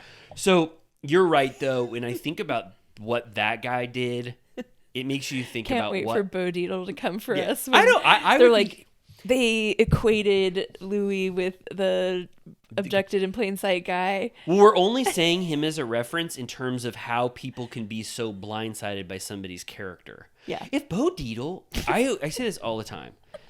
You know how they say people are spying on your habits, and it's like, you know, on your phone, they're like, oh my God, you know, they know where you're doing or whatever. I know it's just me, maybe, but like, I don't really do anything that weird on my phone that if the government said, or Bo Dietl said, I'm looking at your phone, I saw a bunch of stuff you were doing. They'd be like, Jesus Christ, you're on TikTok like 4 hours a day, please. Yeah, I'm just like, I've never been that. Well, I get, but you know, I guess no one would want Bo Dietl like rifling through their Your garbage. Amazon cart. Even that. I know. I bought what, like even my most lotion. Even my most embarrassing purchase on Amazon, if Bo Dietl tried to expose me about it, but I don't know. I mean, I guess people do have skeletons in their closet they wouldn't want Bo Dietl to uncover. Yeah. Right? Yeah.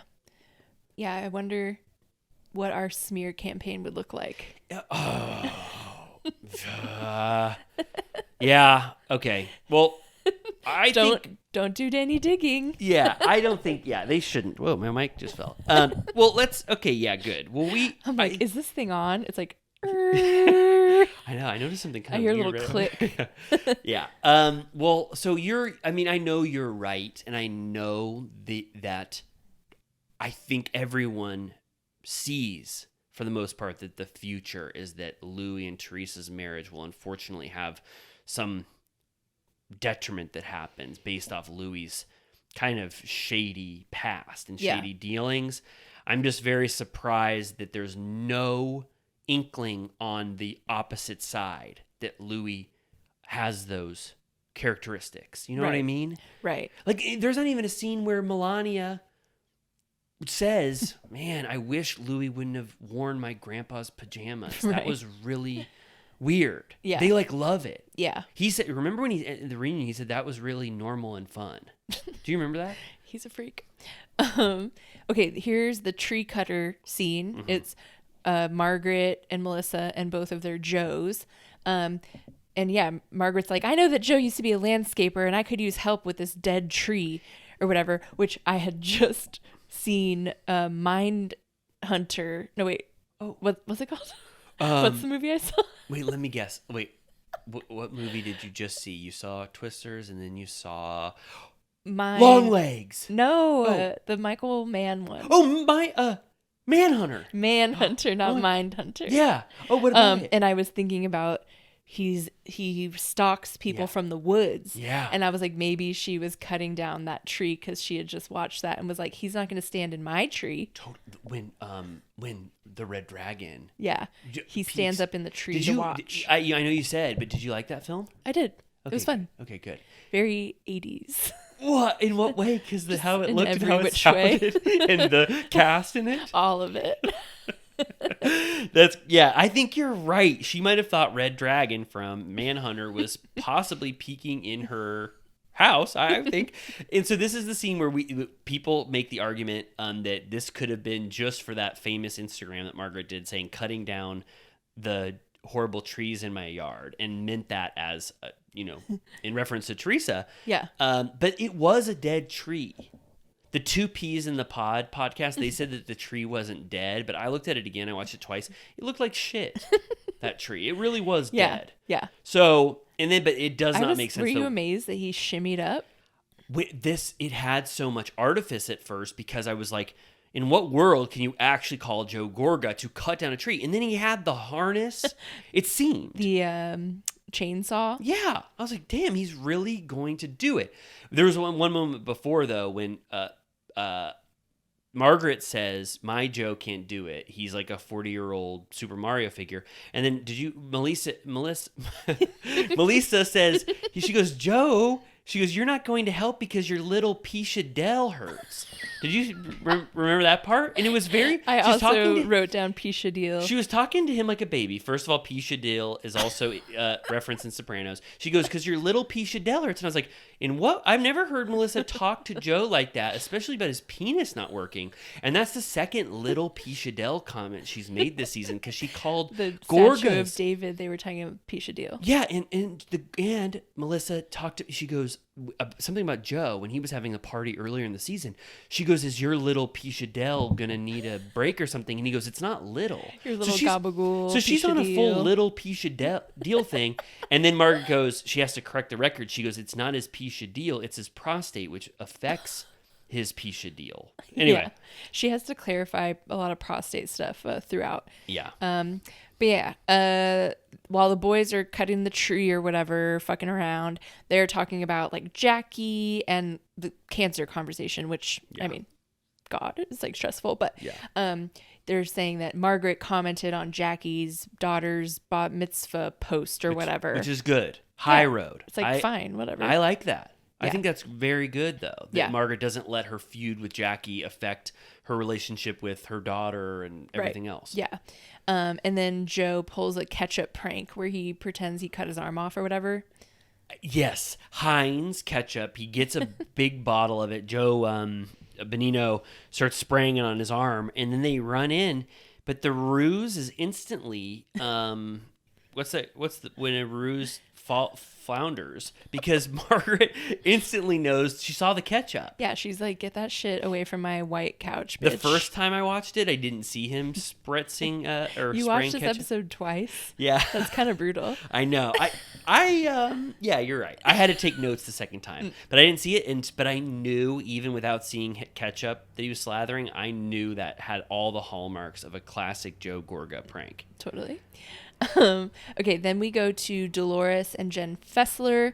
Long story short, they're talking about they flash back to Ireland. They're kind of like, I can't even imagine this group taking a trip like that these I know. days. It looked fun when Yeah, they went back they to just that. were partying. This was a lot of talking about other stuff.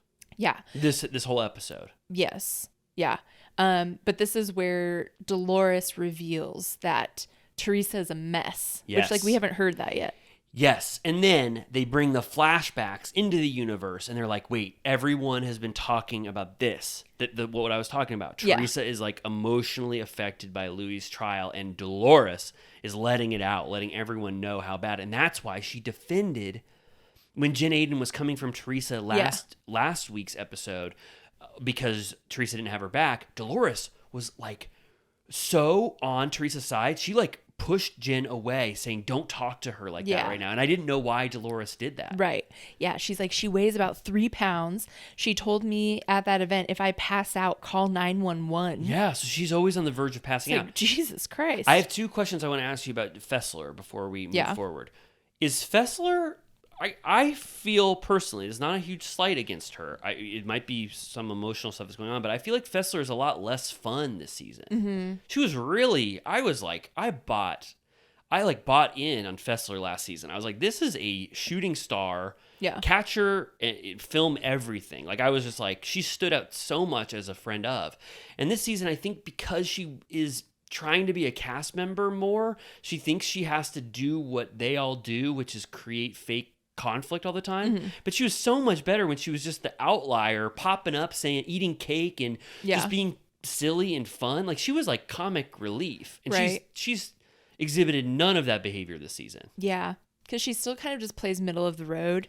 And then, yeah. I just think strategically she made a lot of wrong decisions this season. And then my second Fessler question was, where the hell are those twin moms that she introduced to us last season? Do you remember? They both had red, raggedy Yeah, what was aunt. their deal? They were 2 twin moms that she had that were really fun. And they were just like, they finished each other's sentences, and they kind of like ran around the house, and they both wore the same outfits. Do you remember them? They should marry the twin lawyers. You mean Jen Fessler's twin mom and aunt should marry Mark and Matt Garagos? Yeah. That would be That's awesome. a spinoff. That would be awesome. Do you think that the Garagos twins would end their lawsuit against you and I for disparaging comments last episode if we set them up with the love of their lives, the Fessler twin moms. Yeah.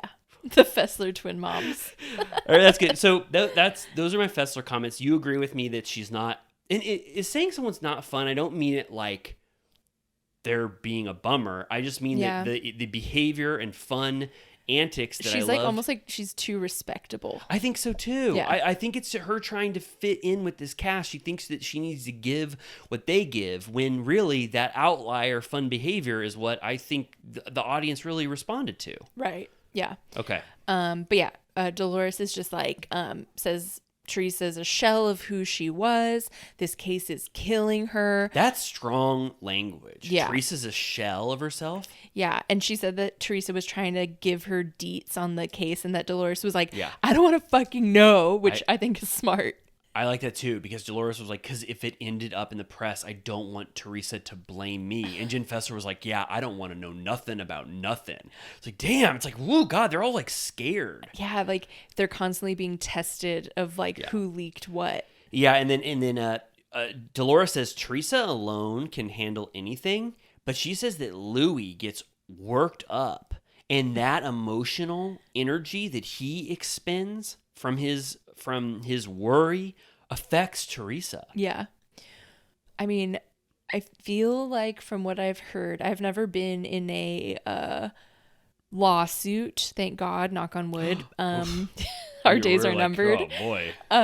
But like from what I've heard, either a lawsuit or a custody case or like any sort of legal battle, I think it's like the worst thing on earth. Like it's like akin to like a death or doing lawsuits. Yeah. Like I think it's really bad. Like I think it's like really stressful because it's like draining you financially. Like you don't know how long it's going to take, when it's going to end. It usually has some like emotional element because Yeah. it's like someone you know probably Yeah. like coming after you. Yeah. Like it just sounds horrible. Can we just agree right here and now that we'll never sue each other for the rights Oh to my God, Turtle that would Time? be so sad. Could you imagine? Turtle Time ends in pure chaos. Amy and Riley sue each other. The founders of Fishwife are in a lawsuit. No, Fishwife. Like the tin. Oh. The hipster tin fish. I don't want to say their names, but You I know know them. people related to. I mean, I know Yeah. who you're talking I about. know. There's turmoil. What happened? I'm not sure, but like one of them is out, I think. The founders. There was like a TikTok about Could it. you imagine starting a creative partnership with someone and not absolutely loving them? I hope we don't go south. That's I can't believe what I learned about Fishwife just now. I was like, whoa, it happens a lot. Yeah.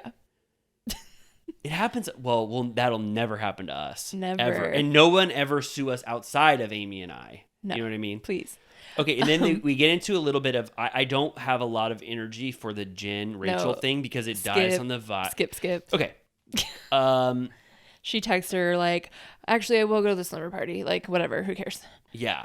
Okay, one last thing though, which I thought was a weird Dolores moment. Right at the end when Jen Fessler is talking about how this miscommunication with Rachel not being the best friend, but still ultimately getting over it. Dolores said something that I thought was interesting. It's not that interesting, but I thought she's like, you and Rachel will probably never be close.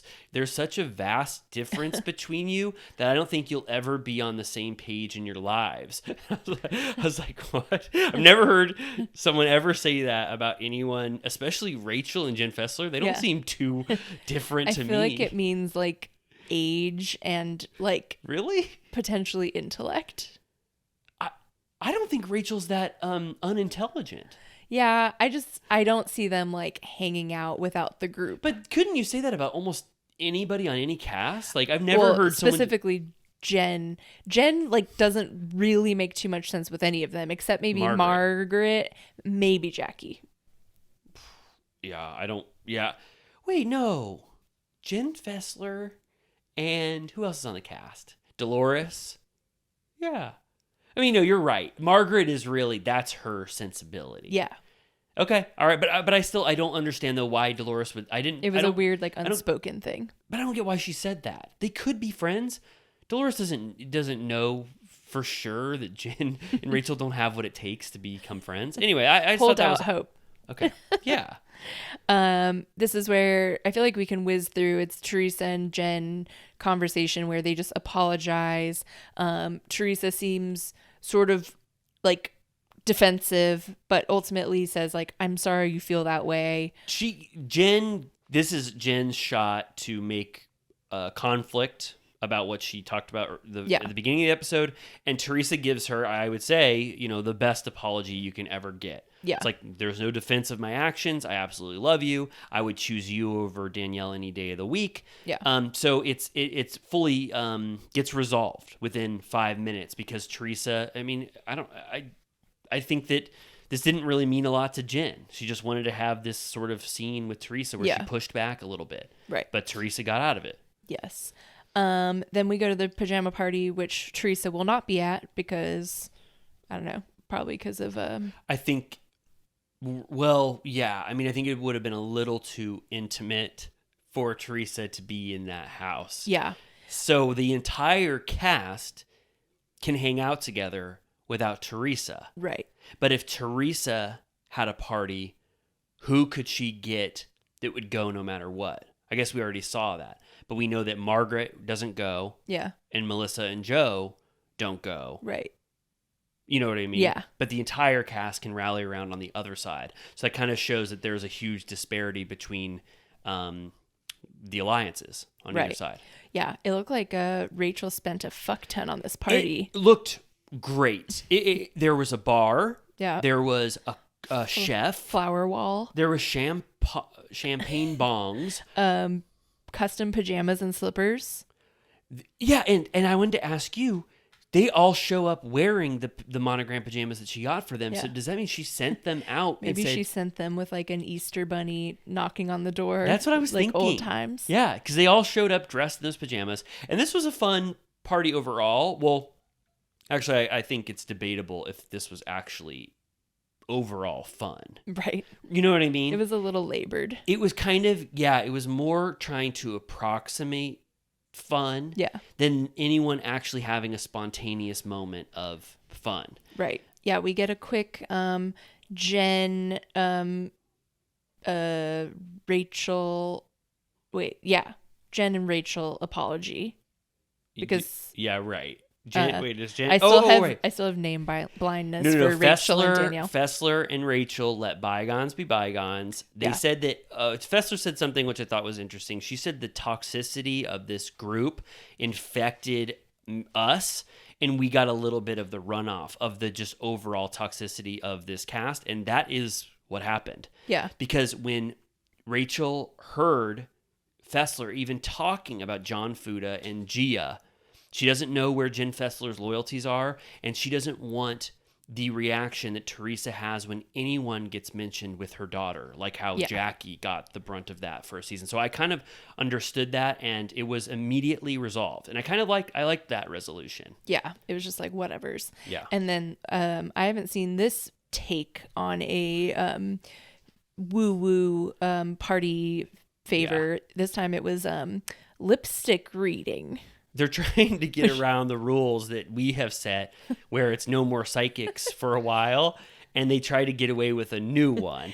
And this one fizzled out faster than I think this is the record. They only showed like one example. This was the record for the biggest fizz out on a psychic I've ever seen, because they only show Margaret's lips imprinted on a piece of a napkin. Yeah. And then it's like, let's go over and see what everybody else is doing. And then they immediately... It was so dumb. It was like she kissed a napkin and it was like, you are passionate in life. Yeah. I was like, okay. Even for people who love psychics, and I'm one of them, I go to one every month, but even that has to stretch your credulity that you could ascertain any aspect of someone's life from lips. Yeah. Even that's stretching the tea reading, we'll never forget the tea reading is where we got the Richard Balloon conversation. So that was legit.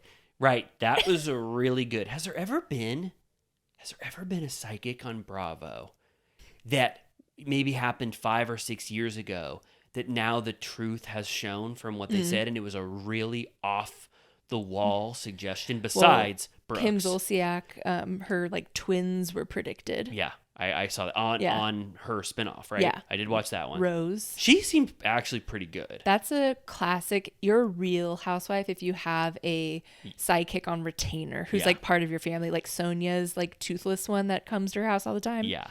I liked that scene where Kim went to, was her name Rose? I think so. Yeah, I like that. There was a little funny kind of Jackie moment where Jen Aiden goes, "Congratulations, Jackie, on your book."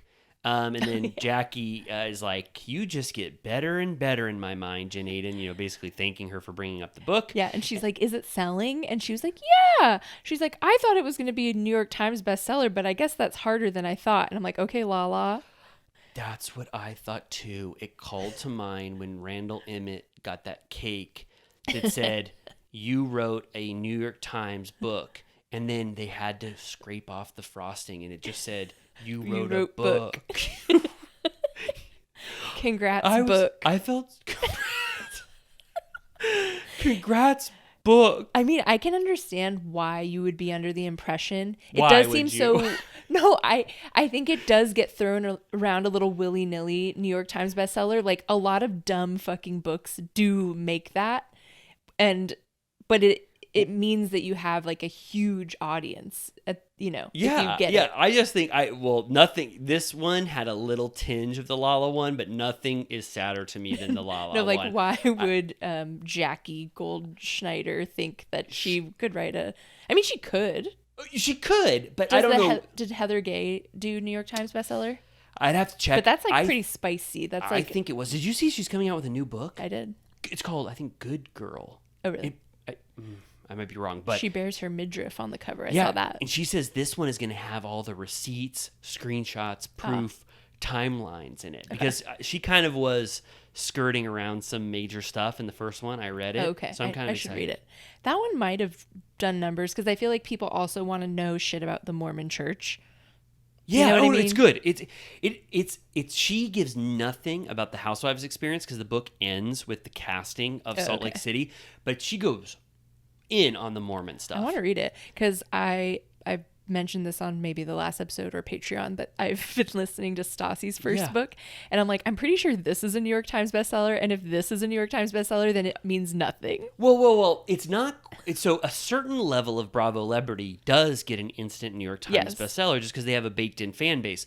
Jackie Pre-orders. should have known, though, that she's not at the Teresa Guidice level in terms of. I mean, and that's not even offensive to say. It's just like you do. It's just the You facts. think it's just the facts. I was going to say there's a one anecdote from Heather's book where after they lose their virginity to each other, her and her husband in Hawaii, on their honeymoon, they go to see a movie to like.